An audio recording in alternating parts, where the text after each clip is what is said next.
Lexoj pak këtë komentin këtu. Bibla është ndryshuar, prandaj Zoti zbriti Kuranin dhe tha që nuk do lejoj më askënd që ta ndryshoj. Tani, kjo është pyetja që e kam diskutuar më së shumti në rrjetet sociale dhe sot do t'jap 3 arsye që ndoshta ti nuk i ke dëgjuar ndonjëherë.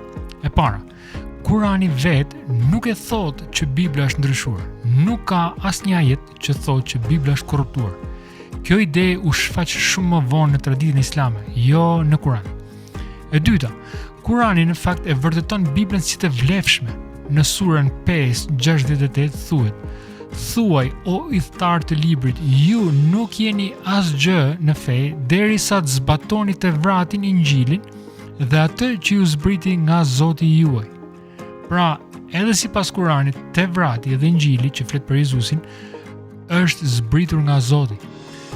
E treta, nëse Bibla u ndryshua, po e supozojmë nëse Bibla u ndryshua, kjo supozon që një herë ishte fjala e Zotit, por më vonë njerëzit e ndryshuan. Por mendo pak për këtë në fakt, si mund ta ndryshojë njeriu fjalën e Zotit? Nëse kjo do të ishte e mundur, Zoti do ishte i dobët, por Zoti ynë është i plot fuqishëm. Ai e mbron vetë fjalën e tij dhe nuk ka shanse në fakt që krijesa e tij t'ia shtrembrojë fjalën.